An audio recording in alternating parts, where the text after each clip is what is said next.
Good morning friends. আজকে আমি যাচ্ছি একটা জায়গায়, একটু শর্টে বলি। কেন? পায়ের তোড়া হাতের বালা থাকে যদি সিটি গোল্ডের চেন দিয়ে যাবেন। না, এখানে সিটি গোল্ডের চেন চাই না, এখানে চাই অরিজিনাল ফুল দিয়ে কানের ঝুমকো, গলার হার, হাতের চুড়ি, আরও অনেক কিছু। দেখতে চাও? চলো, আজকে সেটাই শিখতে যাচ্ছি কলকাতায় একটা ওয়ার্কশপে। চলো। আমি পৌঁছে গেছি ওয়ার্কশপে ঢোকার মুখে এই যে বিল্ডিংটা এতটা অ্যাস্থেটিক, আমি না ভাষায় বলে বোঝাতে পারবো না। আমি জানি না আমার এই ভিডিওটা থেকে কতজনে বুঝতে পারছো। কাঠের সিঁড়ি, কাঁচগুলো হচ্ছে ওই মাল্টি কালারের, দরজাগুলো সেই বড় বড়, ভীষণ সুন্দর। মানে বিল্ডিংটা দেখেই মনটা বেশ একটা অ্যাস্থেটিক ব্যাপার হয়ে গেল। সো এই যে আমি পৌঁছে গেছি ওয়ার্কশপে। এখানে আমার মতন আরও অনেকেই এসছে, অনেক জায়গা থেকেই এসছে। এই যে এই প্রোডাক্টটা দেখাচ্ছি, এটা দিয়ে আর কিছু ফ্রেশ ফ্লাওয়ার্স দিয়ে আমি বানাবো হচ্ছে দুটো ঝুমকো আর তার সাথে একটা পেন্ডেন্ট। হ্যাঁ, আমাদের ওয়ার্কশপে শেখাবে হচ্ছে দুটো কানের ঝুমকো আর তার সাথে পেন্ডেন্ট। কালারটা যে যার মতো নিজেরা চুজ করতে পারো। আমি এখানে দুটো কালার মিক্স করে বানাচ্ছি, একটা হচ্ছে সি গ্রিন আর একটা হচ্ছে লাইট গ্রিন। দুটো কালার মিলিয়ে বানাচ্ছি কারণ এবারে অ্যাকচুয়ালি আমার অনেকগুলো গ্রিন শাড়ি আছে। এই দেখো, এটা কিভাবে হয় না হয় সেটা শিখতেই আসা, তাই তোমাদেরকে এখানে ভয়েসে বললে হয়তো তোমরা বুঝতে পারবে না যে এটার মধ্যে কি আছে, কেন ঢালছি। মানে ঝুমকোর মধ্যে রং ঢালছি এইটুখানি, মানে তোমরা দেখে নাও।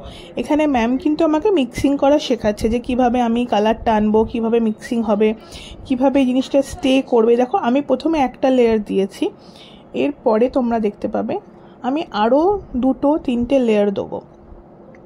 এটা হচ্ছে আইসক্রিম স্টিক, আমার হাতে দেখে বুঝতেই পারছো, কিন্তু কাজটা কিন্তু ভীষণ সূক্ষ্ম কাজ। মানে একটু এদিক ওদিক হলেই কিন্তু পুরো ওই ঝুমকোটা নষ্ট হয়ে যাবে। সেই জন্যেই কিন্তু শিখতে আসা, কারণ ওই যে কথা আছে না, শেখার কোনো শেষ নেই। তো আমিও চেষ্টা করছি নতুন কিছু এক্সপ্লোর করার। ফুল আমাদের সবারই পছন্দ কম বেশি, আর আমার তো ঘরে সবসময় ফুল থাকে। আর সেই ফুলগুলো দিয়ে যদি আমি প্রিজার্ভ করে আমার জুয়েলারি বানাতে পারি, ভালোবাসার মানুষের দেওয়া ফুল, সেগুলো দিয়ে কানের ঝুমকো, গলার হার, হাতের চুড়ি, মানে সেগুলো সারা জীবন প্রিজার্ভ করে রাখা যাবে। এই ধরনের জিনিসগুলো যদি করা যায়, এর থেকে ভালো কি কিছু আর হতে পারে? আমি কিন্তু সেই চিন্তাধারা নিয়েই এই ওয়ার্কশপটাতে আমার নাম রেজিস্টার করিয়েছিলাম। এটা কলকাতার মধ্যেই হয়েছিল, এটা একদিনের ওয়ার্কশপ ছিল। আমি সকালবেলা 10টা নাগাদ গেছিলাম, বাড়ি এসেছিলাম অনেক রাত হয়ে গেছিলো।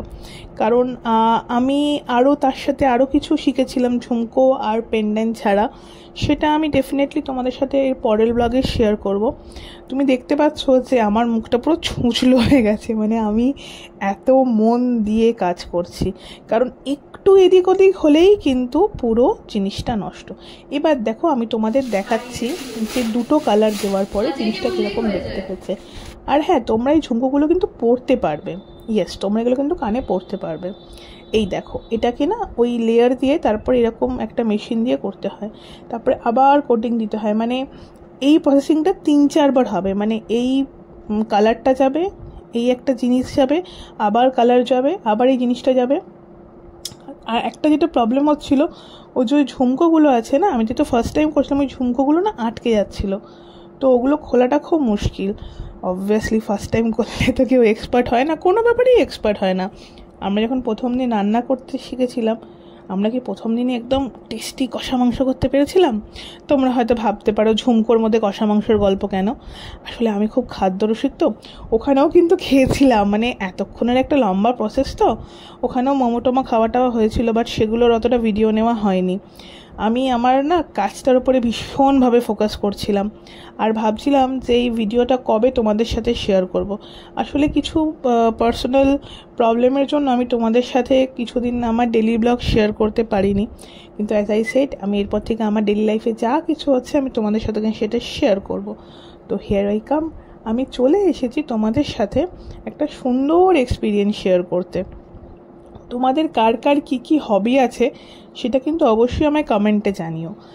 তো আমার ঝুমকোটা এখন শুকাতে দিয়েছি। এরপরে আমি যাচ্ছি পেন্ডেন্ট। তোমাদের বললাম এই দেখো এর ভেতরে এগুলো কিন্তু ফ্রেশ ফ্লাওয়ার্স, এই ফ্লাওয়ার্সের ওপরে কিন্তু আমি এটা পেন্ডেন্ট বানাচ্ছি। মানে আমার ঝুমকোটা অলমোস্ট রেডি, বাট এরপরে আমি বানাচ্ছি হচ্ছে পেন্ডেন্ট, মানে একটা চেনের মধ্যে এই পেন্ডেন্টটা দিয়ে। দেখো আমার ঝুমকোটা তোমরা হয়তো দেখতে পাচ্ছ, সাইডে আমার ঝুমকোটা দেখা যাচ্ছে। আর লাস্টে আমার ফিনিশিং মানে পেন্ডেন্টের আর ঝুমকোর ফিনিশিং কিন্তু আমার ম্যাম, মানে হ্যাঁ ইনি হচ্ছেন আমাদের ট্রেনার, মানে আমার টিচার সেই দিনের জন্য। ম্যাম কিন্তু ভীষণভাবে গাইড করেছে আমাকে লাস্ট ফিনিশিং করতে। তোমরা অবশ্যই জানো আমার ভিডিওটা কেমন লাগে।